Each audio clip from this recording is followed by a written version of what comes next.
Naam, salamu alaikum warahmatullahi taala wabarakatu, wapenzi na wafuatiliaji wa channel hii ya Tiba Facts Online TV.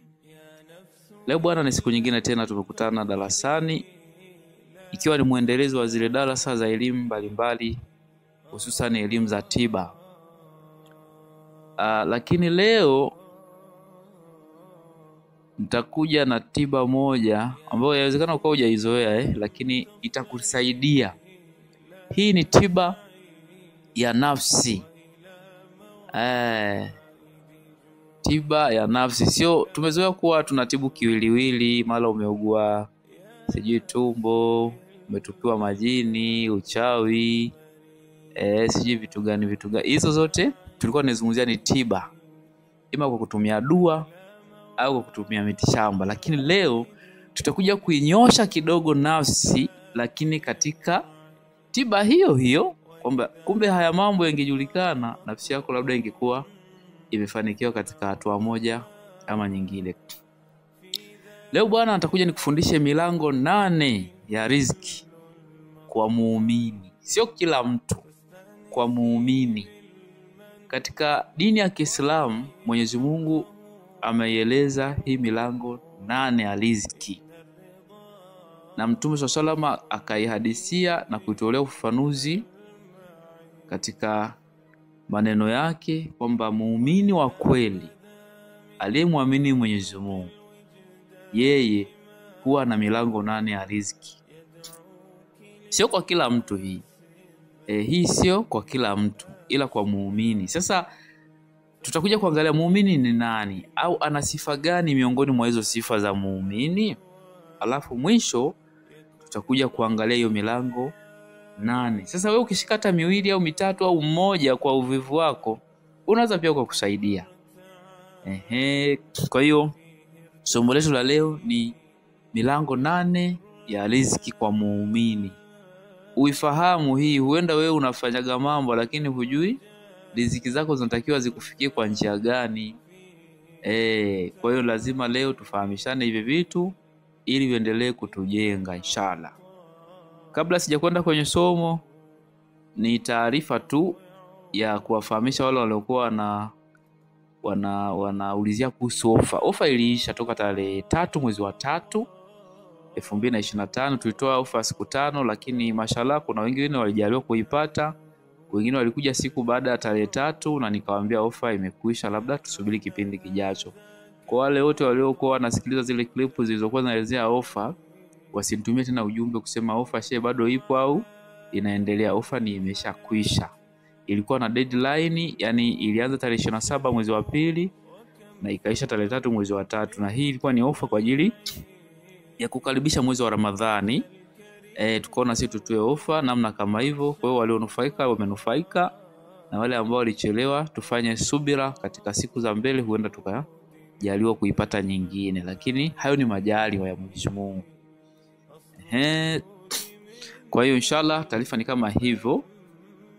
Na naweza kusema Sheikh kwani amezungumza hivi. Kuna watu mpaka leo wananitumia message kwamba Sheikh vipi ofa. Sasa mimi zile message kuna muda mwingine nashindwa kuzijibu na zingine nazijibu. Kwa hiyo ninaposema hivi, kwa kuwa wengi wanaisikiliza hii clip, basi hii itawafikia wote wanaofuatiliaga madarasa haya. Kwa mtu asije akasumbuka tena kuulizia swala la ofa. Sasa twende kwenye somo. Milango 8 ya riziki kwa muumini. Kwanza, muumini ni nani? Katika imani ya Kiislamu na imani zingine zipo, lakini mimi nitazungumzia upande wa imani ya Kiislamu kwa sababu huku ndiko ambako mimi nina maarifa napo. Lakini pia hata kwenye dini zingine yawezekana hizi sifa nitakazozitaja hapa wakawa nazo huko, kwa na wao wakaitwa ni waumini. Sababu si kila mtu ambaye ni mtu wa zebu fulani ni muumini. Muumini ana sifa zake. Ndio maana kwenye Uislamu hakujaachwa jambo. Kwa hiyo sisi katika Uislamu, ukisoma katika sura ya 2, Suratul Baqara, sura ya 2, baada ya billahi minashaitanir bismillahirrahmanirrahim, Mwenyezi Mungu anasema Alif Lam Mim, dhalikal kitabi la raiba fihi huda lilmuttaqin. Mwenyezi Mungu anaanza kwa kusema hiki ni kitabu kisichokuwa na shaka ndani yake. Yani Qur'ani ni kitabu ambacho hakina shaka ndani yake. Ni uongozi kwa wamchao Mwenyezi Mungu. Hiyo dhalikal kitabi la raiba fihi huda lilmuttaqin. Katika aya namba 3 akaanza kuzitaja sifa sasa za waumini.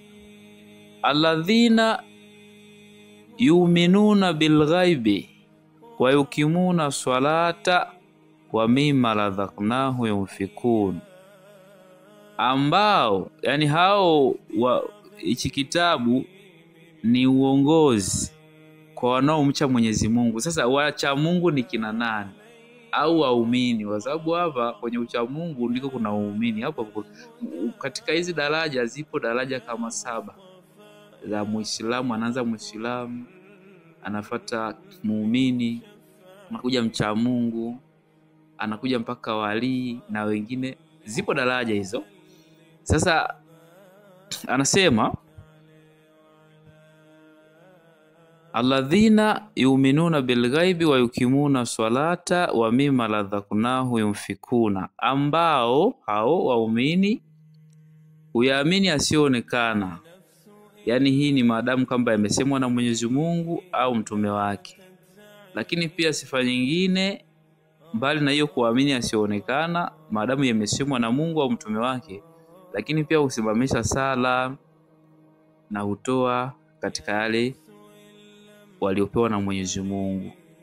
Walladhina yu'minuna bilghaibi walladhina yu'minuna bima unzila ilaika wa ma unzila min qablika wa bil akhirati hum yuqinun. Lakini pia sifa zingine ni kwamba na ambao wanaamini yaliyoteremshwa kwa mtume sallallahu na yaliyoteremshwa kabla ya mtume wanaamini. Yani kuamini yaliyokuwa katika vile vitabu vitatu kabla ya kitabu cha Qur'ani, kwamba yaliyo katika Taurati, yaliyo katika Zaburi, yaliyo katika Injili, waumini wanayaamini. Maadamu tu wanaamini hichi ni kitabu cha Mungu, basi hawa ndio wenye sifa ya kuwa waumini. Sasa Mungu anawapa bishara njema, anasema hivi: ulaika ala huda min rabbihim wa ulaika humul muflihun. Hao wenye sifa hizo nilizozitaja hapo, hao wako juu kabisa ya uongozi au uongofu utokao kwa Mwenyezi Mungu, na hao ndio wenye kuongoka au wenye kuamini. Sasa hizo ndo sifa za waumini. Na kama wewe ni Muislamu unasomaga Qur'ani, nenda kasome kitabu cha Qur'ani kuanzia yani ile sura ya 2 tu pale mwanzoni kabisa, sura ya 2 kuanzia aya nambari 3 mpaka aya nambari 5. Hapo ndipo zimetajwa sifa za waumini. Lakini katika maeneo mengine mengi tu Mungu kataja, karudia kataja, lakini nimekupeleka mwanzoni ili usipate tabu. Hiyo ni sura ya 2 katika Qur'ani, ikitanguliwa na suratul Fatiha tu hapo. Sasa mbali na kuzifahamu sifa za waumini, sasa ukiwa ni muumini wa dini fulani ukawa na sifa hizo, basi kuna milango 8 ambayo Mwenyezi Mungu amekuwekea ya kupata riziki. Maana kipengele kikubwa katika maisha tulionayo sasa hizi ni riziki. Riziki haieleweki, riziki imekuwa ngumu, riziki inakimbia, riziki watu wanaikimbiza asubuhi. Yani kwa mfano kama sasa tunavyozungumza, watu washamka ile alfajiri wamekwenda kwenye kutafuta riziki na wanarudi usiku, lakini bado hata zile riziki wanazozikimbilia hazijatosheleza mahitaji yao. Kuna mwingine mshahara wake ni wa milioni 1 lakini hautoshi, akiongezea ukafika milioni 3 bado hautoshi. Hizo ndo mitihani. Kuna mwingine mshahara wake ni wa 100,000 na yeye anaona pia hautoshi na hajalizika. Sasa bwana wewe, hii milango 8 ya riziki ni kama ifuatavyo. Kwa bahati mbaya milango hii sijaiandikia kitabu chochote, lakini inshallah Mwenyezi Mungu akijalia kitakapotoka kitabu cha Qur'ani, kitabu namba 3 kinachotumia maajabu, lile jina la maajabu ya Qur'ani katika kutibu maradhi na kuondosha shida mbalimbali, nitakuja niifafanue vizuri milango 8 ya riziki. Kwa hiyo mpaka hapa hauna sehemu utakayokwenda kuikuta katika vitabu vyangu 12 hii milango 8 imeelezwa. Ila tu kama kitatoka hicho kitabu cha Qur'ani, nafikiri hichi kitu kitakuwemo. Kwa inshallah tuwe na subira, maana kuna wengine nikishatoa clip hivi anasema "Sheikh, hicho kitabu kitatoka lini?" Hapana. Uandishi wa vitabu unatumia muda. Kitabu kingine utakiandika miezi 5, kingine miezi 6, kingine miezi 3. Hakuna kitabu kinachoandikwa sio siku 2 3 umemaliza. Kitabu kinatumia muda na gharama kweli. Mlango wa kwanza ni asbabu. Sasa ukishika hata mmoja au ukiwa unaweza kufanyia kazi mlango mmoja, basi wewe utakuwa umejitengenezea njia ya kupata riziki. Sasa huu mlango wa asbabu, yani sababu. Asbabu ni neno tu la Kiarabu lakini Kiswahili chake ni sababu. Yani ufanye kitu upate kitu. Mfano una biashara yako, unauza, wateja wanakuja wanununua, unapata riziki.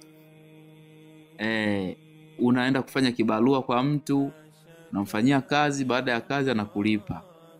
Wewe ni fundi cherehani, wewe ni fundi ujenzi, wewe ni fundi makenika, ni fundi umeme, fundi mwashi. Vyovyote vile utakavyokuwa, lakini umefanya juhudi fulani, alafu baada ya ile kazi ukalipwa. Hiyo ndio inaitwa asbabu.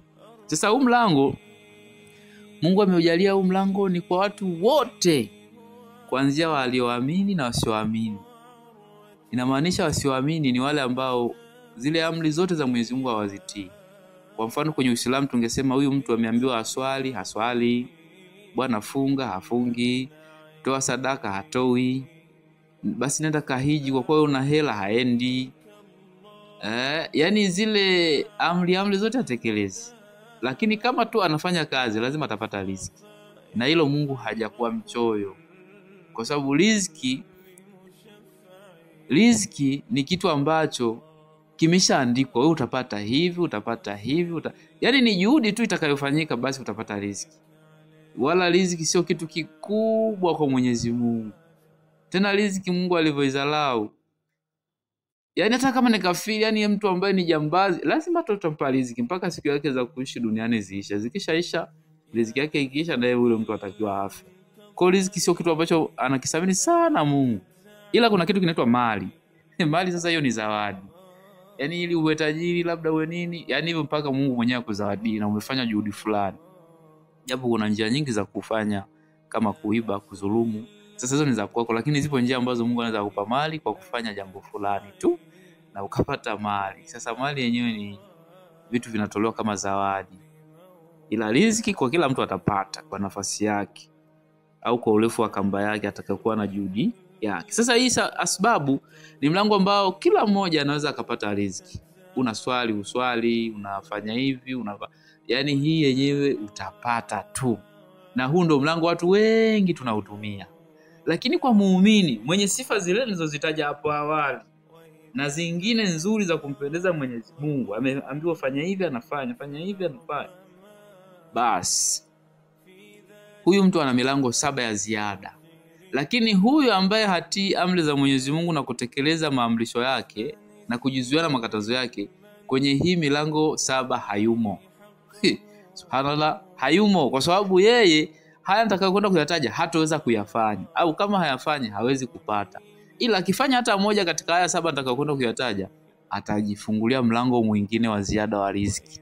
Ndio ile utakuta kuna mtu jirani yako hapo hana kazi yoyote au hana kazi ya maana, lakini amepanga nyumba nzuri au ana nyumba nzuri, familia yake inakula vizuri, wananenepa, na kazi yake huijui.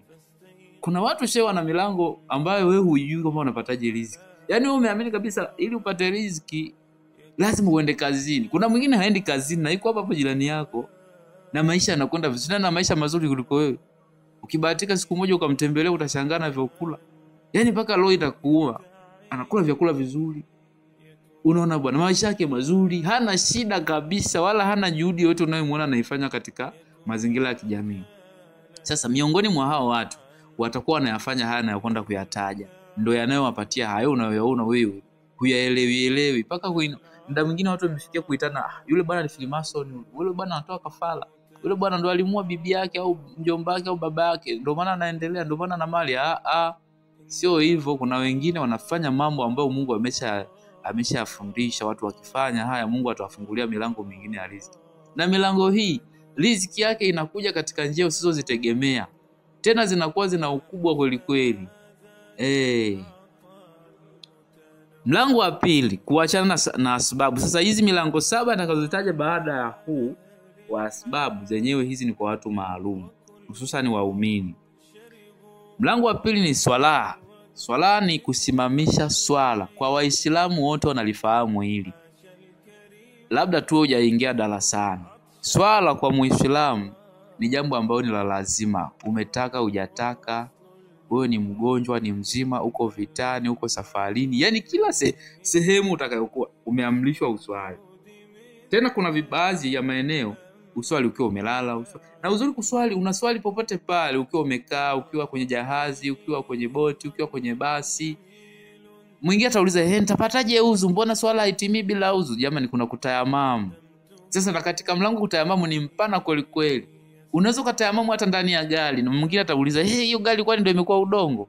Wewe utakuwa hujasoma tu vizuri. Utakuwa hujasoma vizuri, lakini kuna njia nyingi za kutayamamu. Ila sio somo letu leo.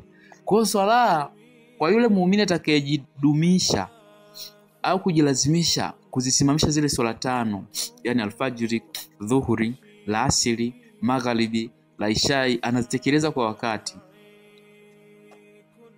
Japo moyo wake utakuwa unaumia hivyo hivyo, anahisi kama vile imebanwa, lakini bado huyu mtu Mwenyezi Mungu atamtengenezea mambo yake.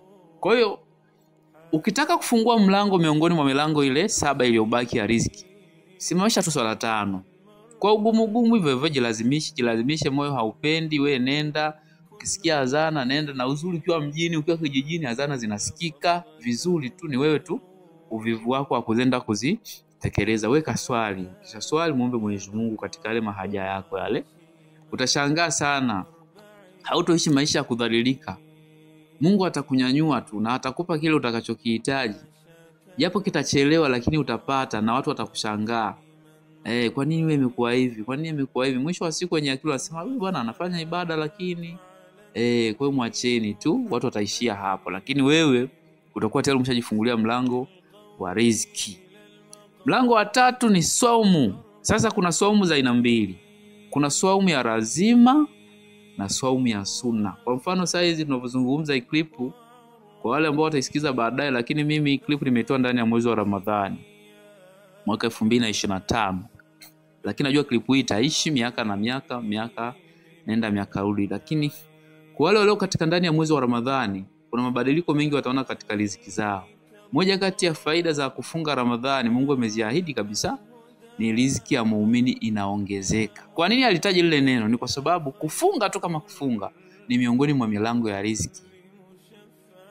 Kufunga. Lakini pia kufunga kwa nini kumekuwa ni kugumu? Na ndio ibada ndefu kuliko ibada zote katika dini ya Kiislamu. Ina urefu wa hivi. Kwanza ni siku nzima. Unafanya ibada, unakuwa ndani ya ibada ya funga siku nzima, ni asubuhi mpaka jioni. Ibada zingine zina masaa na dakika chache tu. Kwa mfano swala ni dakika 10, 15 na unaendelea na maisha yako. Lakini swaumu yenyewe ukiamka mpaka jua linazama, wewe utakuwa ndani ya swaumu. Kwa siku nzima utakuwa katika ibada. Hija ni miezi maalum. Unaona bwana Na zingine ibada zimetajiwa siku, saa na muda maalum. Ila swaumu yenyewe ni mwezi maalum, alafu ni siku nzima. Kwa ndo ibada ndefu kuliko ibada zote katika ibada za Kiislamu. Kwa hiyo unapofunga, moja ya faida za kufunga, kwa nini inakuwa hivyo? Unapofunga, yani unapoacha kula na kunywa sambamba na yale mengine yanayotakiwa kuyaacha. Mtu anapofunga, mwili wake unafunga matamanio. Yani wewe ukiwa una njaa huwezi ukafikiria kwenda kuzini, hata kama utamuona mwanamke mzuri au mwanaume mzuri amekuvutia, hutofikiria hicho kitu. hutofikiria kuiba, hutofikiria kudhulumu, maadamu unatekeleza ile ibada ya funga. Basi kile kitendo cha kujizuia kitakufanya uende karibu na Mwenyezi Mungu, au uwe karibu na Mwenyezi Mungu. Kitendo ambacho ukifanya dua tu pale, basi Mwenyezi Mungu inakuwa ni rahisi kuipokea, kwa sababu kuna vitu umeviacha kwa ajili ya Mungu, alafu yeye Mungu akakufanya ukawa karibu naye. Ni sawa na rafiki yako mmoja hivi, yeye huyu anakusema vizuri kwa watu, ana matendo mazuri, anakutembelea. Alafu kuna rafiki yako mwingine, yeye anakusema vibaya kwa watu, hakutembelei wala hajali kuhusu maisha yako. Yeye kila anapokuzungumza na kuzungumzia kwa ubaya. Basi hao marafiki wawili, kuna mmoja utamweka karibu na wewe, ni yule atakayekuwa anakutendea vizuri na kukusema vizuri, na kila atakapopata shida utakuwa tayari kumsaidia. Kwa sababu ya nini? Ya ule ukaribu wake kwako na yale matendo yake mazuri kwako. Basi ndio mfano wa funga. Mtu anapofunga na akayaacha yale ambayo Mungu amesema yaachwe, na akatekeleza yale ambayo Mungu amesema yatekelezwe, basi huyo mtu anakuwa karibu sana na Mwenyezi Mungu. Lakini mbali na ile kwamba unapofunga unakata matamanio ya nafsi, na nafsi mwili unaposhiba, basi viungo vyote vinakuwa na njaa ya matamanio. Ndio utatamani kuzini, utatamani kusema uongo, kwa sababu huwezi kwenda kusema uongo kijiweni kama una njaa. Hiyo nguvu unaitoa wapi? Huwezi kwenda kumapproach mwanamke au kumtega mwanaume hali ya kuwa una njaa. Umeitoa wapi hiyo nguvu? Kwa hiyo nguvu inakujaga kipindi viungo vimeshiba. Sasa Mungu amesema vinyosho viungo kushindishwa njaa. Basi pale vinaposhinda njaa vinanyongonyea, vinakuwa vivivu. Hata kutafakari tu maumbile ya mwanamke aliyepita, unapata ugumu kuyafikiria hayo. Basi unapopata ule ugumu kuyaendea yale madhambi ambayo Mungu ameyakataza, ndivyo Mungu unavyomkaribia. Kwa unapofunga Ramadhani au saumu ya sunna, umefungua mmoja ya milango ya riziki. Na Mungu ameahidi kabisa katika hizo saumu zenu kuna baraka anazozishusha. Lakini kitu ambacho hatukijui Waislamu wengi na wale wanaofunga, katika kufunga wengi wanafunga, lakini hawajui muda gani wa kuomba dua. Japo muda wote unapokuwa na saumu dua zako zinakuwa ni makuburi, lakini zipo nyakati mbili maalum sana za kuomba dua unapokuwa una saumu. Moja ya nyakati ni pale inapoadhiniwa azana ya magharibi, yani ile mnapokwenda kuswali, mkisha swali mnakwenda kufuturu, na ile inatakiwa mtu afungue kabla hajaswali. Yani ile adhana ya saa moja haitakiwi mtu aswali na swaumu. Swala saa moja haitakiwi mtu aswali na swaumu. Na ndio maana utakuta mijini misikiti mingi ambayo wanaswali magharibi, wanaswali wakiwa wamefuturu. Ima kwa wataleta tende, wanaweza kaleta labda ndizi, wanaweza kaleta maji, wanaweza kaleta juisi, wanaweza kaleta chochote pale. Kuna misikiti mingine inapika paka iftari. Watu wakimaliza magharibi wanakula pale iftari. Lakini kitu kinachomata pale ni mtu afungue kabla kwanza dada. Sababu Mtume sallallahu alayhi wasallam amesema mnatakiwa muwahi kufungua na mchelewe kula daku. Kwa hiyo muda wa kufungua ni muda ambao unatakiwa, unapoisikia ile adhana kabla hujaswali unatakiwa ufungue. Sasa kipindi kile unafungua saumu yako, inatakikana umesikia adhana. Kwa mfano umesikia adhana, labda umeandaa kipande chako cha ndizi au tende yako au glasi yako ya maji. Basi pale adhana inaposomwa pale, utaifuatiliza ile adhana. Ikimalizika pale ndo ruksa ya kufungua imepatikana. Basi pale kabla huja ingiza kitu chako mdomoni, kile ulichokiandaa kwa ajili ya kufungua, muombe Mungu pale. Mwenyezi Mungu, mimi nimefunga kwa ajili yako, nimeshinda na njaa kwa ajili yako, lakini na mimi na mambo yangu nahitaji na mimi unifanyie kadha wa kadha wa kadha wa kadha wa kadha wa kadha wa kadha. Sema yale mambo muhimu, alafu ndo ufuturu. Hapo ni sehemu moja nzuri sana ambapo dua huwa zinakubalika. Sehemu nyingine ni kipindi unakula daku. Kipindi unakula daku, ukimaliza kula daku, tena daku yenyewe sasa naizungumzia hapa ni ile daku yenye ina uhalali. Kwa sababu kuna mtu kabla hajakwenda kulala ile saa 5, saa 6 au saa 4 anakula, anasema nimekula daku, afu anakwenda kulala na haamki tena mpaka alfajiri au haamki mpaka saa 2 asubuhi. Hiyo sio daku. Daku inatakikana ulale kwanza kidogo, alafu ndo uamke ule. Na daku nzuri inatakiwa ule majira ya kuanzia majira ya saa 9 mpaka saa 11. Na mwisho wa kula daku ni dakika 15 kabla ya swala alfajiri kuswaliwa. Yani mtu akimaliza kula daku wastani wake asome aya 50 ndani ya Qur'ani, kati ya aya 50 au 60. Alafu muda wa swala ya asubuhi huo umeingia. Yani wanaenda watu kuswali pale. Sasa ukipiga hesabu hizi dakika zinazosemwa hapa za aya 50 au 60 kuzisoma ni kama dakika 15 tu, hazizidigi hizo, utakuwa umeshasoma hizo aya. Kwa hiyo mimi kwa tafasiri yangu na kwa tafasiri wa mashehe wengi wamesema, yani muda wa mwisho kabisa kula daku ni dakika 15 kabla ya salati alfajiri kuingia. Kwa sasa vizuri ule daku kipindi ambacho labda tufanye saa 10:30 mpaka saa 11 kamili, kwa sababu kuna wengine majira ya kuswali wanaswali saa 12 na dakika 40, dakika 50. Kwa wale ambao mikoa yao jua linawahi kuchomoza, kwa mfano mikoa ya Dar es Salaam na Zanzibar, wao wana muda wao maalum. Lakini mikoa ya mfano mikoa kuanzia kwa Tanzania, lakini mikoa ya Tabora kuja huku magharibi jua linachelewa kuchomoza na masala zao nyingi zinaswaliwa saa 12 kasoro. Kwenye saa 11 dakika 50 55 ndio watu wanaswali. Lakini kuna maeneo mengine yanawahi. Kwa hiyo wanatakiwa ukadirie dakika 15 kabla ya swala alfajiri kuingia katika sehemu ninayoishi, basi ndio muda wa kula daku. Sasa kile kipindi cha kula daku, unapomaliza kula daku, muombe Mungu pale waga dua zinakubalika tena. Lakini ukishindwa, basi muombe hata muda wote utakaokuwa na nafasi. Kwa hiyo saumu ya sunna au saumu ya faradhi, yani ya lazima, hii kama mfano ya Ramadhani, ukifunga vizuri ukaacha makando kando, kwa sababu kwenye kufunga si tu kwa chakula na kunywa, unatakiwa uache kusengenya, kusema uongo, kufitinisha, kuiba, kudhulumu, kutamani vitu au mali za watu, kuwasema vibaya wenzako. Yani yote hayo uyaache. Kwa hiyo watu wasikalili tu kwamba ni kufunga kwa kutokula na kunywa. Kuna vile vingine vyote ambavyo Mungu amevikataza viachwe na vyenyewe. Tena Mtume akaenda mbali akasema Mwenyezi Mungu hana haja na mtu aliyeshinda na njaa kwa kutokula na kunywa, hali ya kuwa hakuacha kusengenya, hakuacha kusema uongo, hakuacha kudhulumu. Yani saumu hiyo ya huyo mtu hana haja nayo. Kwa ili uwe sahihi katika saumu, unapoacha kula na kunywa, basi jilazimisha na nini? Na kusengenya, kusema uongo, kuwasema watu vibaya, kuwasingizia, kuwadhulumu, kuwateta, kuwafyonya. Uyaache hayo kwa lazima, uyaache. Ndio saumu yako ikae vizuri. Na ikikaa vizuri, utakuwa miongoni mwa kutekeleza ibada ya funga, lakini utakuwa umejifungulia mlango wa riziki. Na hii ni katika saumu zote, saumu za sunna na saumu za faradhi.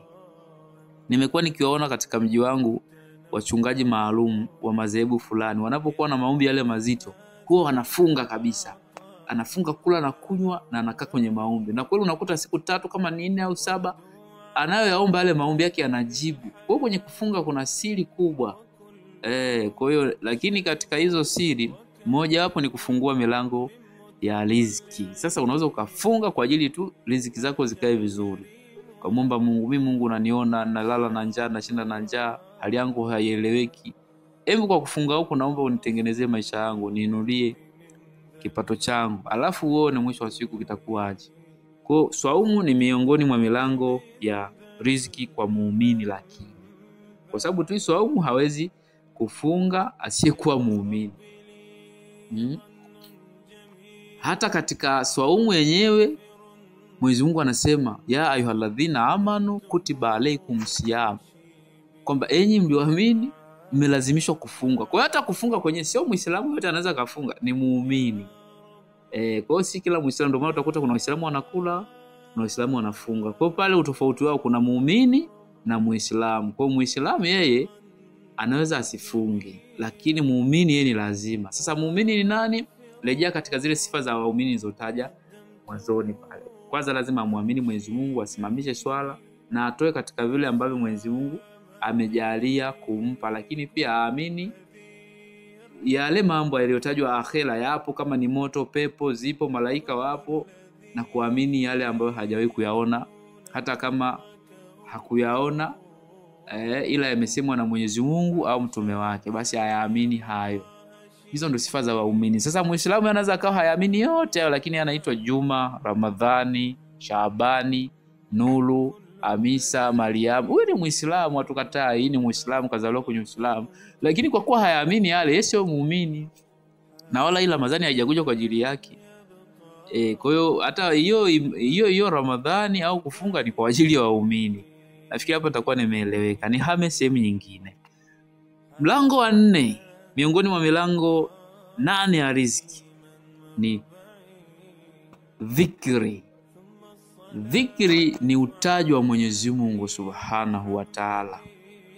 Sasa zikri zimegawanyika sehemu 3. Naposema zikri ni mlango mpana kidogo. Na watu wawe makini hapa, wasikali tu dhikri akakimbilia kwenda kushika tasbihi. Dhikri imegawanyika maeneo 3. Na dhikri ni utaji wa Mwenyezi Mungu, yani kumtaja Mwenyezi Mungu. Sasa katika kumtaja Mwenyezi Mungu kupo kwa aina 3. Aina ya kwanza ni kusoma Qur'ani. Maana kuna wengine wangesema baadaye, mbona hujasema kusoma Qur'ani? Kwa hiyo wenyewe sio mlango wa riziki. Mbona tumeambiwa tukisoma swatu wake tunaweza tukapata utajiri? Si miongoni mwa milango? Hiyo iko ndani ya zikri. Kwa dhikri imebeba mpaka kusoma Qur'ani. Kusoma Qur'ani ni miongoni mwa milango ya riziki, lakini iko katika kipengele cha dhikri. Sasa kusoma Qur'ani ni kusoma kule kwa ajili au kwa nia kumridhisha Mwenyezi Mungu. Unaweza ukasoma Qur'ani kwa ajili ya mambo yako wewe tu, Mungu akutengenezee. Lakini pia kuna kule kusoma kwa ajili ya kumridhisha Mwenyezi Mungu. Kwa mfano katika mwezi wa Ramadhani tunalazimishwa tusome angalau kwa siku moja juzuu moja, ili zile siku 28 zote zina malizika mtu awe amesoma Qur'ani nzima. Lakini kwa wale ambao hatukusoma zaidi, tunasoma zile sura ambazo tunazielewa. Mama mwingine anasema misha nimeisha juzu ama, sasa hizo juzu zingine sizielewi. Soma zile unazozielewa. Kila siku zirudie zile. Uandikiwe miongoni mwa sababu za kusoma Qur'ani. Kwa hiyo kusoma Qur'ani, ukidumisha sana ukisoma visomo vya Qur'ani, unasoma kwa ajili ya kumlisha Mwenyezi Mungu, unasoma na mwisho wa kusoma Qur'ani inatakiwa ufanye dua. Ndio sharti la kusoma Qur'ani. Lakini wengi huwa hatusomi. Yani mtu anasoma Qur'ani akimaliza anaweka masafu yake anaondoka zake. Lakini usichokijua pale katika kusoma Qur'ani kuna malaika wengi sana wanakuwa wameshahudhuria kile kikao. Na wao wakitoka pale wanakwenda kukutaja kwa Mwenyezi Mungu. Mwenyezi Mungu anauliza, huyo mja wangu umekuta ananitaja mimi, anasemaje? Anataka nini? Sasa wao watasema kile walichokiona. Sasa yeye amesoma tu amekutaja pale. Akipomaliza akaondoka. Basi Mungu atasema basi bwana, inawezekana hana shida. Endeleeni tu kumfuatilia katika nyakati zingine. Lakini pale malaika watakaposema kwamba huyu bwana tumekuta anasoma Qur'an, lakini yeye amesema hivi, yeye ana shida na utajiri. Ndio shida yake kubwa. Maisha yake hayaeleweki. Basi Mungu atachukua ile takadha na kuwapa jukumu malaika wanaogawa riziki, wakusogezee zile riziki ambazo wewe hukuwa una uwezo wa kuzifikia. Kwa kuwa umefungua miongoni mwa milango ya riziki, basi wale malaika watakuwa na wajibu wa kukufikishia ile riziki pasipo wewe kutegemea na katika njia usizozitarajia. Kwa hiyo mnaposoma Qur'ani, ombeni dua kwa Mwenyezi Mungu katika yale mahaja yenu mbalimbali. Kwa hiyo kusoma Qur'ani ni sehemu ya dhikri, lakini ni miongoni mwa milango ya riziki. Lakini sehemu ya pili ya dhikri, unaposikia dhikri ni utajo wa majina ya Mwenyezi Mungu. Kuna ule utajo wa majina ya Mwenyezi Mungu, kwa mfano kusema ya Allah, ya Allah, ya Allah, ya Qudus, ya Malik, ya Aziz, ya Jabal, yani majina ya Mungu. Kuna ule uladi unasema labda subhanallah walhamdulillah wala ilaha illa Allah wallahu akbar wala haula wala quwata illa billahi al-aliyyil azim. Ukasema subhanallah bihamdi subhanallahil azim. Zote hizi ni majina ya Mwenyezi Mungu na sifa za Mwenyezi Mungu. Au ile la ilaha illa Allah wahdahu la sharika lahu lahul mulku wa lahul hamdu yuhyi wa yumitu biyadihil khairu wa huwa ala kulli shay'in qadir. Zote hizi ni utajwa wa majina ya Mwenyezi Mungu au sifa za Mwenyezi Mungu. Kwa hichi kipengele kimetaja utajo maalum wa majina au sifa za Mwenyezi Mungu. Sasa kila utajo una sifa yake na faida yake. Kwa mfano, mtu atakaposema la ilaha illa Allah, la ilaha illa Allah, la ilaha illa Allah. Akatamka tu mara 100, Mwenyezi Mungu anasema halitobaki dhambi miongoni mwa madhambi aliyofanya katika mwili wake, yote tayafuta. Hiyo tu la ilaha illa Allah. Lakini anakuwa amefanya amali ambayo ina uzito mkubwa mbele ya Mwenyezi Mungu. Kama italinganishwa na matendo yake aliyofanyaga hapo awali na la ilaha illa Allah, basi yale matendo yake ya awali yatabinuliwa katika mizani. La ilaha illa Allah itakuwa ina uzito mkubwa kuliko hata yale mengine aliyofanya. Sasa unaweza kuuliza, kwani la ilaha illa Allah ina sifa gani? Ukihitaji sasa irudi kwenye vitabu ukaifuatilie. Hiyo ndo kalma tauhidi. Lakini pia mbali na kutaja sifa za Mwenyezi Mungu na majina yake, kuna kipengele kingine cha 3 katika zikri, ni dua masununi. Hizi dua masununi Muislamu amewekewa taratibu, kila tendo, kila jambo analolifanya linatakiwa litamkwe neno kabla hajalifanya. Kwa mfano, unapotaka kutoka nyumbani lazima useme maneno ambayo ni dua kwa ajili ya faida yako wewe. Mfano ukisema unapotaka kutoka nyumbani, miongoni mwa dua zile za kutoka nyumbani unasema bismillah tawakkaltu ala Allah wala haula wala quwwata illa billahi al-aliyyil azim. Kwanza hii dua tu ni miongoni mwa kinga za shetani. Yule shetani anayekuaga na kufuatilia wewe ambaye ni karinu, anasema hivi, huyu mtu anamwambia mashetani wenzake, huyu mtu amehalamishiwa kusogelewa na kuingiwa na shetani yoyote yule katika siku nzima. Kwa kutaja tu hilo neno la bismillah tawakkaltu ala Allah wala haula wala quwwata illa billahi al-aliyyil azim. La, zipo faida nyingi, utatoshelezwa huko unakokwenda, haja zako, mambo yako. Mungu ashahidi hicho kitu. Unaporudi nyumbani, bismillah warajina, bismillah harajina, wala labana tawakkalna. Unapotaka kupanda kipando, labda unapanda gari, unapanda pikipiki, baskeli, sijui nini, ndege, meli, boti, unasema dua za kupanda. Subhana sahala alladhi hadha ma kuna lahu muklinin wa inna ila rabbina la munqalibun. Allahu akbar, Allahu akbar. Taja zile dua. Sasa kila tendo katika Muislamu ameshaambiwa aseme nini. Sasa wewe kama haujui, ni uzembe wako kufuatilia. Unataka kumuingilia mke wako, ipo dua. Unataka kuoga, ipo dua. Umeweza kupata udhu, ipo dua. Kabla ya udhu, ipo dua pale. Azana imeweza kusomwa, ipo dua. Unapoingia msikitini, ipo dua. Unapotoka, ipo dua. Unapoingia chooni, ipo dua. Ukimaliza haja zako unatoka chooni, ipo dua. Ni wewe tu utakuwa hujui, lakini hizi dua zipo. Sasa hizi ndio zinaitwa dua masununi, na Muislamu amehimizwa azisome kila tendo. Mwingine akasema, sasa mimi nitazijuaje zote? Wewe ni ukaa tu darasani na mwalimu wako anakuelekeza. Ukiwa hauwezi kumpata mwalimu kwa sasa hivi, na kushauri kakitafute kitabu kimoja kinaitwa Husni Muslim. Hichi kitabu kwa bahati nzuri wale wote wanaotumia smartphone wanaweza kukipata. Kinapatikana Google Play Store. Google Play Store ukiandika Husni Muslim vitakuja vitabu vya aina mbili. Kuna Husni Muslim ya Kiarabu kitupu na Husni Muslim ya Kiswahili na Kiarabu. Sasa wewe download ile ya tafsiri ya Kiswahili ambayo ndani yake utakuta kuna Kiarabu na Kiswahili. Hichi ndio kitabu chenye kimebeba dua za matendo yetu yote. Ziko huko mpaka dua za maiti, kumswalia maiti anaswaliwaje, zipo Mungu. Na nika kitabu kadogo sana unaweza ukabeba hata kwenye mfuko wako wa suruali. Kadogo mno. Lakini kwa kitabu ka ajabu. Sasa kale nitakiwa kila Muislamu zile dua azifahamu. Sisi kipindi tunasoma madrasa, mwalimu wetu alikuwa anatukalisha, anasema kila siku inatakiwa mtu ahifadhi dua hii moja. Unapokwenda madrasa, unakwenda kumsomea dua uliyokalili siku hiyo. Kila siku. Mara mwezi una dua 30.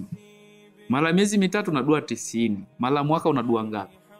Kwani unafikiri zile dua hazishi? Zile dua zipo tu maalum na zina idadi maalum, hazifiki hata 200. Na kama zinafika basi, lakini ndani ya miaka 2-3 tuna imani tutakuwa umeshakalili zote.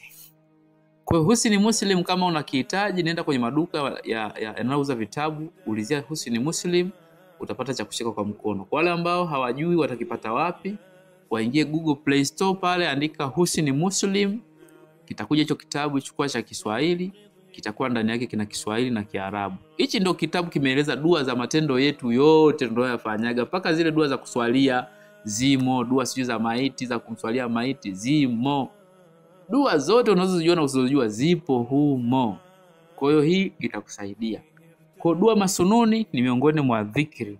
Kwa unaposema mlango wa dhikri huu umetaja ndani yake kuna Qur'ani, kuna utajo wa majina na sifa za Mwenyezi Mungu ndani yake, na kuna hizi dua maalum. Sasa unapodumu nazo hizi dua hizi, unakuwa umefungua mlango wa riziki. Sasa moja ya faida ya dhikri nikupe tu hii. Ukisikia mtu anaitwa wali, yani wali ni mpenzi wa Mwenyezi Mungu. Ni kiumbe ambaye anapendwa sana na Mwenyezi Mungu. Moja ya milango inayompeleka mtu kwenye uwali ni dhikri. Sio swala, sio swaumu, sio sadaka, sio hija, wala sio hicho unachokifanya, ni dhikri. Dhikri inamdogosha shetani. Yani katika matatu ukiyafanya haya, shetani anakuwa mdogo, yani hakusogelei. Wewe unasoma Qur'ani, wewe unataja hizo hayo majina ya la ilaha illa Allah au subhanallah walhamdulillah, ukakalili tu hayo mara nyingi, shetani anakuwa mdogo sana. Yani anakuwa hawezi kukufuatilia wewe. Unaona bwana? Kwa unamdogosha shetani. Na unapomdogosha shetani, unamkimbilia Mwenyezi Mungu kwa kasi. Tulikuwa tunafundishwa siku moja tuko tablighi, kwa wale ambao hawafuatiliagi tablighi watupishe kidogo. Wala kuna wengine wanasema tablighi ni bid'a. Sasa mimi hizo kitu hainihusu. Nitakurudisha nyuma kidogo. Siku moja tulikuwa tunaambiwa na shehe wetu, anasema hivi, dhikri ni miongoni mwa milango inayompeleka mtu kwa Mwenyezi Mungu kwa haraka zaidi. Akatupa mfano. Akasema kwa mfano kama mtu akadumu sana na zikri, yani huyu mtu anakwenda mbele ya Mwenyezi Mungu kwa kasi kama vile ndege inavyosafiri. Kuna wengine watakwenda kwa njia ya basi, yani mwendo kama wa basi, wengine wa pikipiki, wa basikeli, wa treni, wa bajaji, wa mguu. Lakini huyu mtu wa dhikri anakwenda kwa kasi kubwa kama vile ndege. Na hii ndio inamfanyaga mtu anakuwa wali mapema kabisa. Kwa hiyo ukishikamana na dhikri, basi wewe utakuwa mpenzi wa Mwenyezi Mungu kwa haraka sana. Ni wewe tu kujitengea muda. Na dhikri haifanywi ovyo ovyo. Kwa mfano hii dua masununi yenyewe inafanywa kwa kila tendo, sawa. Lakini hichi kipengele cha kutaja sifa za Mwenyezi Mungu, hizi unazikalia sehemu. Unatenga muda wako, sehemu yenye upweke, ndio unaanza kutaja subhanallah, walhamdulillah, wala ilaha illa Allah, Allahu akbar, wala haula wala quwata illa billahi al-aliyyil adhim. Subhanallah bihamdi, subhanallah al-azim. La ilaha illa Allah, la ilaha illa Allah. Taja zile sifa. Yani lazima umekaa sehemu. Haya Qur'ani huwezi ukaisoma unatembea. Lazima utenge sehemu yenye upweke peke yako, usome kwa kutulia mpaka utakapomaliza. Kwa hii zikri yenyewe sio tu kwa sababu ameambiwa bwana zikri ndio unakuta atembea na matasbihi mitaani, sokoni ana matasbihi, unamuona anapuyanga tu hesabu, haeleweki hata anahesabu nini. Hapana, zikri inatakiwa itengewe muda maalum na nyakati maalum na sehemu maalum. Ndio zikri yenye faida hiyo. Lakini kwa kutaja mnakowaona hawa wanaitwa madarwesh, unakuta yeye muda wote yuko na tasbihi shingoni au mkononi lirefu kweli kweli. Hawa sikutisheni. Pale hawana usuli wanaozingatia, wanajitajia tu, lakini unakuta wanapoteza vitu vingi sana vya msingi kama sio vya sekondari. Kwa dhikri ina faida na ni miongoni mwa milango ya riziki. Kwa ukidumisha zikri utakuwa umefungua miongoni mwa milango ya riziki mbele ya Mwenyezi Mungu Subhanahu wa Ta'ala. Lakini pia mlango wa 5 ni kumtegemea Allah au kumtegemea Mwenyezi Mungu. Hichi ni kipengele kidogo sana lakini kina mapana makubwa. Unajua watu wengi wanafanya mambo ila hawamtegemei Mungu. Yani Mungu amewekewa chaguo la mwisho. Yani mtu amefanya mambo yake, amekimbia, amekwenda huko kwa waganga, waganguzi, amepigiwa manini. Mwisho amechoka kabisa, ni hana sehemu ya kukimbilia, anasema sasa nirudi kwa Mungu. Unaona watu wapuzi. Wakati Mungu yeye amesema hivi, kama utaniweka mimi nikawa mbele, yani ukinitanguliza mimi utanikuta mbele yako. Mungu huyo anasema hivyo. Ukinitanguliza mimi utanikuta mbele yako. Anamaanisha hivi, yani kama utawahi kumtaja Mungu au kumtanguliza Mwenyezi Mungu katika mambo yako, basi pale utakapofeli utamkuta yeye ameshakutangulia na anakusaidia. Lakini binadamu tulivyo watu wa ajabu, yani Mungu amekuwa last chosen. Yani mtu ndo anakimbilia kwa Mungu, ameshachoka, yani ameshahangaika, amekimbizana na waganga waganguzi, kakosa njia, ndo asema basi rudi kwa Mungu bana. Muda mwingine hata harudi yeye, anasema niombeeni wazee kwa Mungu, niombeeni mimi nakuisha hivi. Yani anaona kwamba hata yeye mwenyewe kuomba hawezi. Sasa kumtegemea Mungu kupo hivi, yani wewe kabla hujafanya jambo lako lolote, mtangulize kwanza Mwenyezi Mungu. Unataka kujenga nyumba, ongea na Mwenyezi Mungu.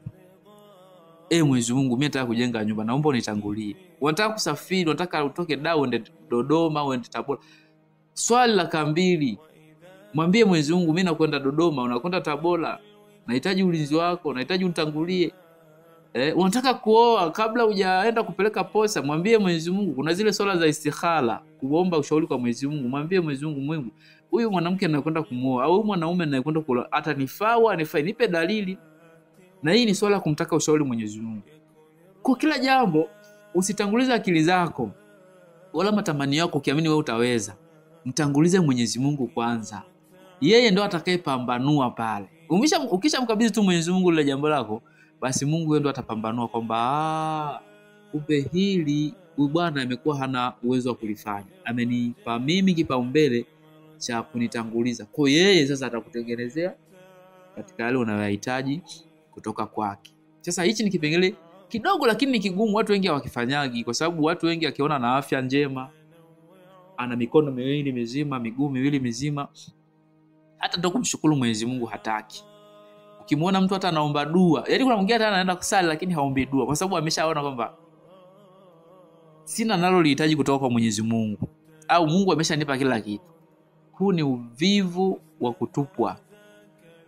Mtaje Mwenyezi Mungu, mtangulize Mwenyezi Mungu, utamkuta mbele yako katika kila jambo. Sasa ukimwekea tu Mwenyezi Mungu kwamba ukamtanguliza Mwenyezi Mungu, umeshajifungulia tayari mlango wa riziki. Unaona sasa maajabu ya Mungu.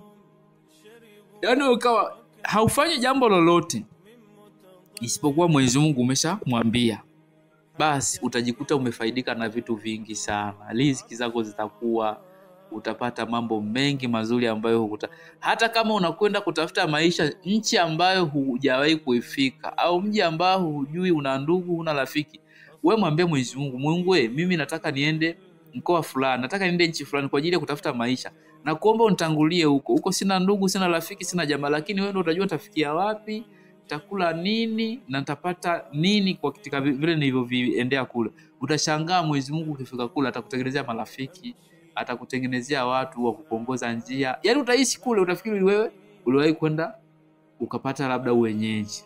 Hayo ndio mambo mazuri ya kumtanguliza Mungu. Kwa Mungu anataka hivi, kila jambo unalofanya kwanza yeye ndio umweke mbele. Kila jambo unalofanya la kiibada au la kikawaida, mweke yeye mbele. Unataka kufuga, mwambie Mungu, mimi nataka kufuga kuku. Je, nifuge au nisifuge? Hebu nitangulie. Basi utaona kama jambo linalasala, unashangaa ile kuku hata zifanikiwe. Lakini kumbe Mungu anataka ufuge mbuzi.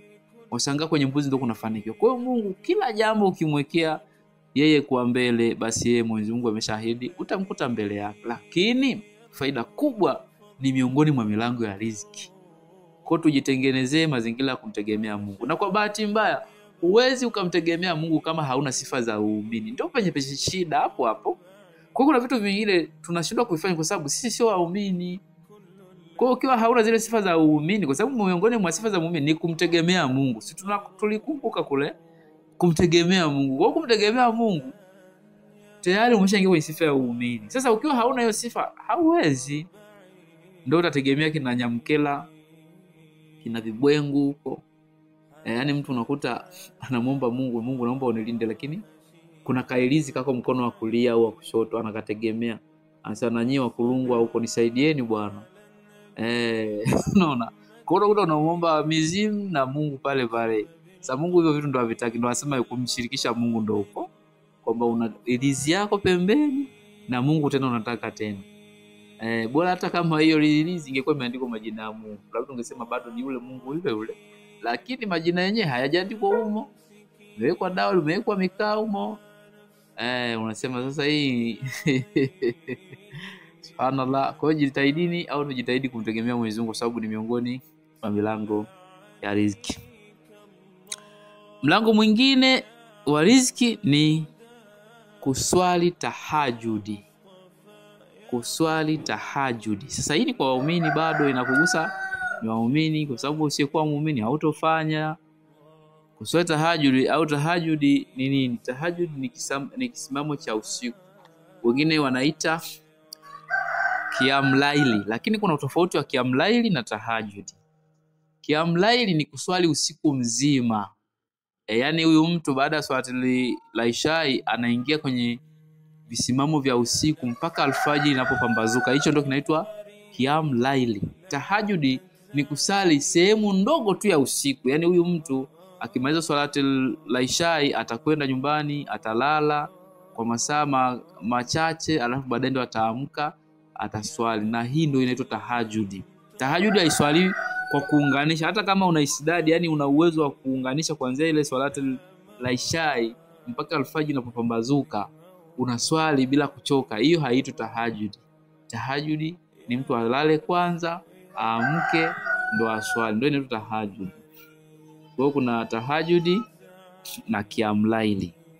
Sasa miongoni mwa faida za tahajudi, tahajudi ina asili ya kumfutia mtu madhambi, mbali na yale anayoyapata zaidi kwa Mwenyezi Mungu. Lakini Mungu ameahidi ukisimamisha kuswali zote tahajudi inakufutia madhambi.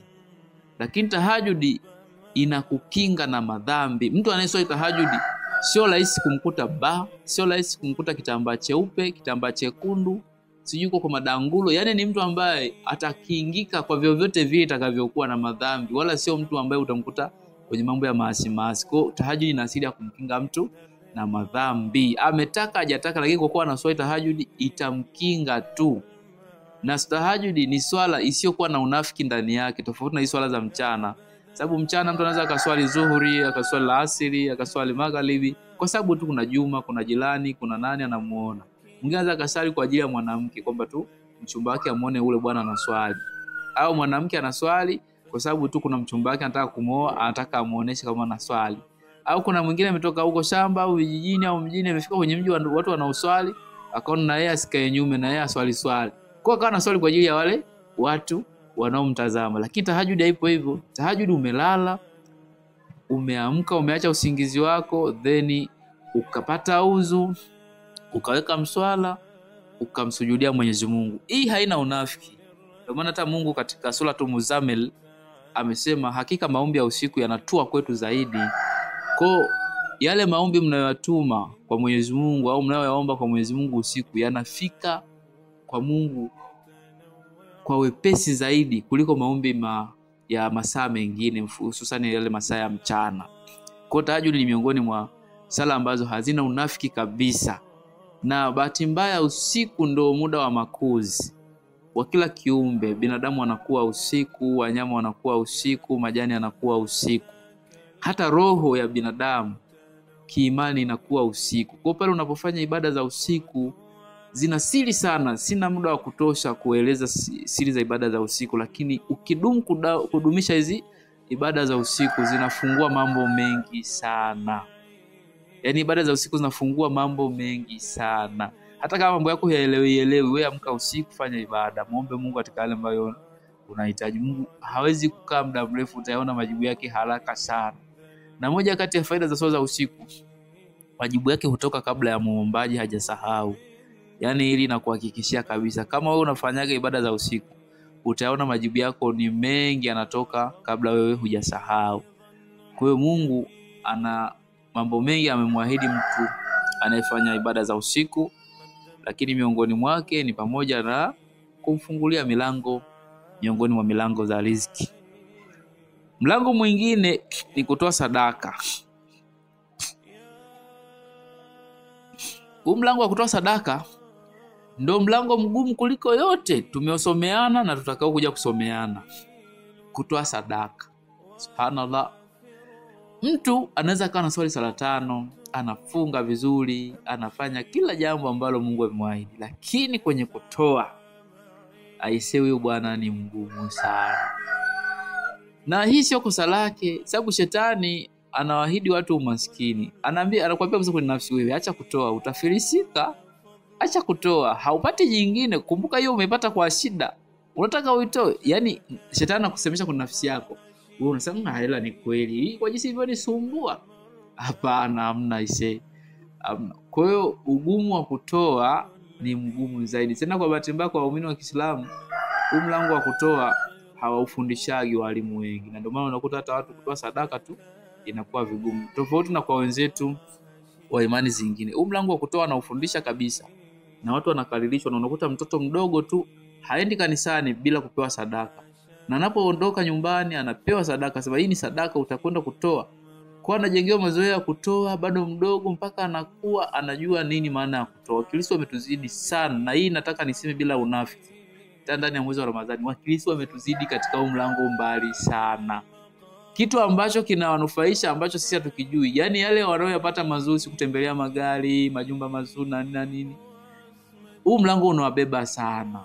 Yaani unawabeba mno kuliko unavyofikiria wewe. Hata kama inakuuma itabidi tu ujikaze. Ila Wakristo wamewazidi Waislamu kwa kiwango kikubwa sana katika mlango huu wa kutoa. Sasa na huu ni miongoni mwa milango za nini? Za riziki. Na Mungu ameahidi ukisha utekeleza tu mlango atakupa. Haijalishi uko dhehebu gani hii. Maadamu umegusa tu katika milango yake atakupa. Ila sasa kwenye kutoa unatoaje?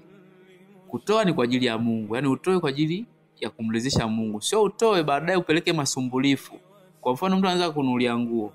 Baadaye kununulia nguo, baadaye kuona mtaani kuna jamaa zake sasa unamwona yule jamaa yule, ile ni nguo nimemnunulia mimi ile. Wewe unashangaa. Wewe ni kweli unasema mimi ile. Bila mimi alikuwa ameshaishia yule bwana. Au labda umepeleka labda chakula sehemu fulani, unasema yule bwana, jana nimekwenda bwana kwa fulani nikakuta yani hana kitu kabisa. Yaani hata moto hajawasha. Kalazimika mimi nikaenda nikachukua unga pale, nikachukua dagaa nikawapelekea. Yaani bila mimi jana wangelala njaa bwana. Hizo sio sadaka. Yaani hizo sadaka ambazo zinakuwa hazina faida. Sadaka ni ile ambayo unatoa mkono wa kulia, mkono wa kushoto usijue.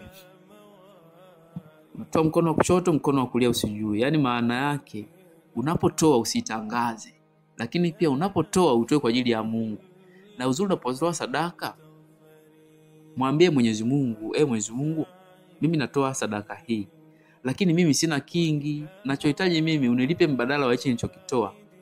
Na unizidishie katika kipato changu. Kwa hiyo Mungu ataangalia, je, huyu bwana kweli hana chochote cha kutosheleza lakini ametoka kwa ajili yangu. Kwa hiyo atasamini kile kitendo cha wewe kutoa, yaani umejinyima wewe kwa ajili ya mtu mwingine.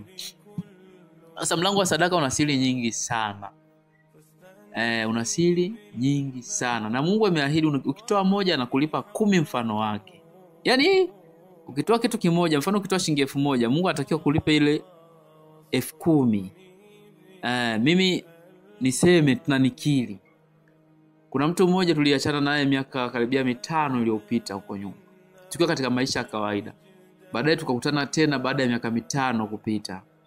Akanikuta mimi nina mafanikio makubwa kuliko yeye. Sisemi mimi ni tajiri, lakini namshukuru Mungu. Dhiki imeshaniondoka. Nina dhiki tu za kibinadamu zile kwamba unatamani kujenga nyumba nyingine, unatamani kununua gari, unatamani kununua hichi, unatamani kufanya kile, unatamani kuongeza mke wa pili. Hizo ni dhiki tu za kawaida, lakini wewe unakuwa umeshapita huko. Yaani sio vitu ambavyo unaviwaza sana na wala ukivikosa haupati hasara. Ila kuna vitu vya nyongeza, unataka kuongeza na hicho, una nyumba moja unataka uwe na nyumba 3, nyumba 5, una gari hii unataka uwe na gari ile, una pikipiki hii au una kipando. Yaani unataka ubadilishe. Hayo ndio ambayo naweza sema ninafikiria. Sasa yule bwana akaniambia, haya mambo siri kubwa ni nini?"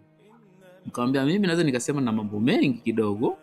Pamoja kwamba ni mwalimu, nafundisha elimu za tiba na nini, lakini mimi naweza nikasema kuna mlango mmoja unanibeba sana. Mlango wa kutoa. Hapo sio mvivu. Japo sitoagi mamilioni, lakini ninachokitoa kwanza sikifuatilizi masumbulizi. Wala huwezi ukasikia nimetangaza nimetoa nini na kwa nani. Hata kama ndamsaidia mtu pesa nyingi kiasi gani, lakini siwezi kuzisema.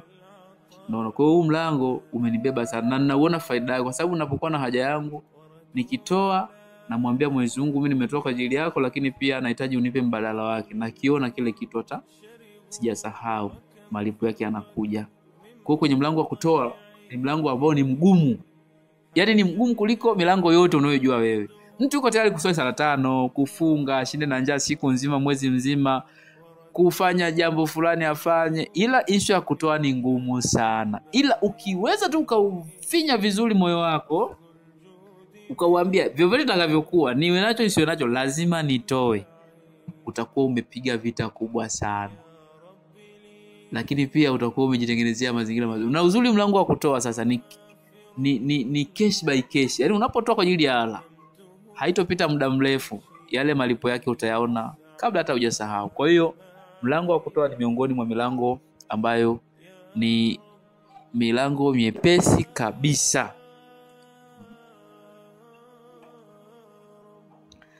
Lakini pia mlango mwingine mbali na mlango wa kutoa ni mlango wa istighfari. Yaani kuomba msamaha. Kwa nini umekuwa wa mwisho? Sio kwamba ndio wa mwisho katika, unaweza kusema kwa kuwa umetajwa mwisho basi mimi naona hata nisiufuatie. Lakini huu mlango naamini ndio ungekuwa mlango wa kwanza kabisa. Ila nimeutaja mwisho kwa sababu ya umuhimu wake. Istighfari ni miongoni mwa milango ya riziki, lakini istighfari inafungua mambo yako yote. Yaani kusema Mungu naomba hichi, naomba hichi, naomba hichi, naomba hichi, na mwingine akawa anasema tu Mungu nisamehe, Mungu nisamehe. Yaani huyo anayeomba nisamehe Mungu amefanya dua kubwa kuliko wewe unayeomba vile ambavyo unaviomba hapa. Kwa istighfari inafungua mambo yote. Faida ya istighfari, sehemu moja tu kasome katika Suratu Nuhu. Suratu Nuhu imeelezwa kwa ufupi kabisa. Nuhu, yule nabii Nuhu, kusoma katika sura yake Suratu Nuhu, aliwaambia watu wake wafanye istighfari, wamuombe msamaha Mwenyezi Mungu. Na akawapa faida, akamwambia kama Mungu mkimwomba msamaha Mwenyezi Mungu atamletea mvua yenye manufaa. Leo hii kwa nchi ya Tanzania kuna baadhi ya mikoa mazao yanakauka, hayajakomaa wala hayajapamba. Na kwa wale wapenzi wa kupita huko mitandaoni mwa kijamii kama TikTok, umeona baadhi ya clip watu wanalialia, wanaonesha baadhi ya mashamba yao ya mipunga na mahindi. Kama utakuwa umeshapitia hiyo clip ukaiona, basi hiyo ni maeneo mengi sana, mikoa mingi sana haya majanga yapo, na kuna wengine hata hawajarekodi hizo clip. Lakini jambo la kwanza Nuhu aliwaambia mkimwomba msamaha Mwenyezi Mungu atamletea mvua yenye manufaa. Lakini ametaja na mengine mengi pale, atavipa riziki, atavipa siji watoto na nini. Kwa hiyo istighfari inafungua mambo yote yaliyofungwa. Kwa hiyo wewe ukiona tu kwamba mambo yako yamefungika, usikimbilie kumtafuta mganga kwanza. Fanya istighfari. Yawezekana umefanya makosa ambayo Mungu amekushika nayo hayo kwa kukuadabisha. Kwa sababu kuna wakati mwingine Mwenyezi Mungu ukimkosea hakushushi tu adhabu direct, anakubana kwanza kwa lile kosa lako. Yaani badala ya mfano labda umeiba, mfano sio lili, umeiba, badala ya kukushika wakuue au wakupige wakuue, kwa kuwa Mungu anaweza kukupa muda, anachokifanya anakufanya wewe umeiba, unafanikiwa kuiba, lakini kile ulichokiiba kinageuka kuwa kufuri lako. Yaani unakuwa tena upati kingine. Kwa hiyo unajikuta unaishi katika mateso ya kukosa kwa muda mrefu mpaka roho inakuuma. Lakini Mungu huyo ukirudi ukaomba msamaha kwa utaratibu maalum, unashangaa mambo yanafunguka. Huu ni mfano, sio lili. Kwa Mungu kuna mengine makosa anatushika na anatuadhibu nayo kupitia makosa yetu, lakini unapoomba msamaha basi unafungua mambo mengi sana. Mimi nashauri kabla hujaomba dua zako zote unazozijua, omba kwanza msamaha Mwenyezi Mungu. Mimi nimefundisha vitu vingi, hata katika ile majina barati nimefundisha pale unaposwali zile raka 2 kama funguo, kuna sehemu ya kuomba msamaha pale. Fanya istighfari mara 100, mswalie mtume mara 100, nasema ya latifu mara 100, zote zile ni funguo.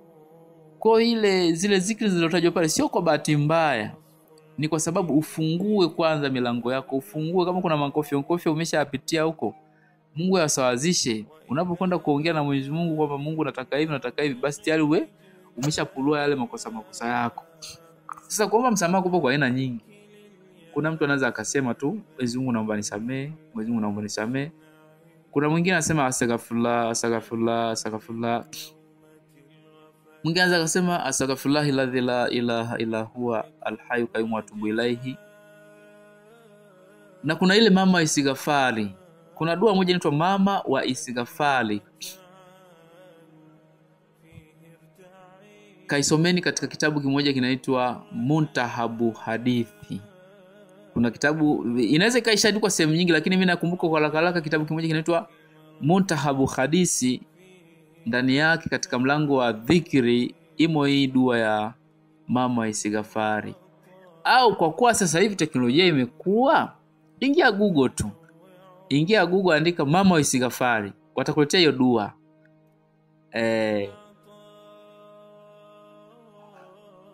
Ni dua moja nzuri sana.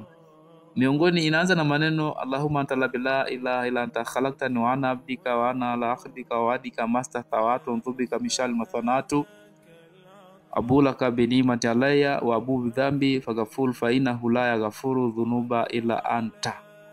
Ni miongoni mwa maneno utakuta kwenye hiyo dua. Sasa hii dua ukisoma mara 3 tu Mwenyezi Mungu anashusha madhambi yako yote. Acha mara 3 tu ukakalia maneno Allahumma anta la ilaha illa anta khalaqtani wa ana abdika wa ana ala akhdika wa wa'adika mastata'tu dhubika mishal mathanatu abulaka bi ni'mati alayya wa abu bi dhambi faghfur fa innahu la yaghfiru dhunuba illa anta. Ukashusha haya maneno mara 3, Mungu anasamehe madhambi yote. Hiyo ndo mama wa istighfari. Yaani kama kuna toba zote unazojua wewe, ukipiga hii umeshapiga mama wa istighfari tayari. Ambao hamuifahamu hii dua, nendeni Google, andika mama wa istighfari. Itakuja hii dua, utaiona hapo. Uzuri teknolojia imekuwa, vitu vyote viko mtandaoni sasa hivi. Kama hauwezi kufuatilia Google, mfuate shehe wako wa sehemu unapoishi, mwambie nifundishe ile dua ya mama wa istighfari. Kama atakuwa alipitia darasani vizuri, atakufundisha. Na ipo kwenye vitabu vingine vingi tu, ila kwenye Qur'ani haimo. Yaani kitabu chote cha Qur'ani haimo.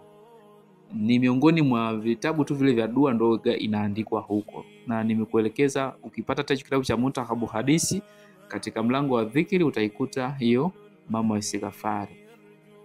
Hata kwenye hicho kitabu cha Husni Muslim imo. Kwa wale watakaopata hicho kitabu cha Husni Muslim nilichokitaja hapo awali, hiyo dua imo. Kwa hiyo sasa istighfari, unapoomba msamaha kwa Mwenyezi Mungu, Mungu anakufungulia mlango wa riziki wa kupata. Wewe unaweza ukaacha zikiri zote, ukawe kila siku unaomba msamaha kwa Mwenyezi Mungu. Kila siku. Hata Mtume mwenyewe sallallahu pamoja na kwamba alisamehewa madhambi yake yaliyopita na yajayo, lakini Mtume mwenyewe anasema nilikuwa naomba msamaha kwa Mwenyezi Mungu kila siku mara 100. Lakini wewe tuulizane, mimi na wewe tumekumbuka mara ngapi kuomba msamaha kwa siku? Mbona mara nyingi tunajiona tuko sawa, tuko sahihi, hatujakosea na wala tuone umuhimu wa kuomba msamaha. Lakini kuomba msamaha ni muhimu sana. Kwa hiyo tujitahidi sana kuomba msamaha kwa Mwenyezi Mungu. Sasa hizi ndio milango nimeieleza kwa ufupi sana, lakini naamini nitakapoandika kitabu cha maajabu ya Qur'an namba 3 nitakuja kuifafanua vizuri kabisa. Lakini pia tutakuja kuirudia katika madarasa mengine yaliyotangulia. Hii ilikuwa ni miongoni mwa milango 8 ya riziki, ikiwepo mlango mmoja tunaoshare na watu wote, yani muumini asiyekuwa muumini, kafiri, sijui nani, wote wapo katika mlango wa asbabu. Inawezekana hata mimi na wewe tuko kwenye mlango wa asbabu, lakini hizi milango 7 nikasema hii ni kwa waumini tu, ambao ndio kuna swala, swaumu, dhikri, kumtegemea Mungu, tahajudi, kutoa sadaka na istighfari. Nimeeleza kwa uchache sana. Laiti kama ningezama kabisa kwa kila mlango, nafikiri mlango mmoja naweza nikautolea darasa moja na lisitoshe. Yaani nikazungumza zaidi ya dakika 50 na usitoshe kuelezea mlango mmoja, lakini kwa kuwa wengi ni waelewa, nimekupa hamu. Unaweza ukaendelea kufuatilia katika darasa mbalimbali, katika vitabu mbalimbali, ukasoma siri zilizopo katika hivi vitu. Au ukamfuata shehe wako wa eneo lako ukamwambia, "Hebu nipe faida ya swala. Nipe faida ya swaumu. Nipe faida ya dhikri, nipe faida ya kumtegemea Allah. Nipe faida ya tahajudi, nipe faida ya sadaka, kutoa sadaka. Mimi nitapata nini? Nipe faida ya istighfari." Atakupa maelezo mapana sana kuliko hata uliyopata kwangu. Inshallah, mimi ni Ustaz Bashir na hii ni Tiba Facts Online TV. Tukutane siku sana wakati mwingine katika chaneli hii, tukiendelea kupata darasa mbalimbali za elimu za tiba. Assalamu alaikum warahmatullahi taala wabarakatuh.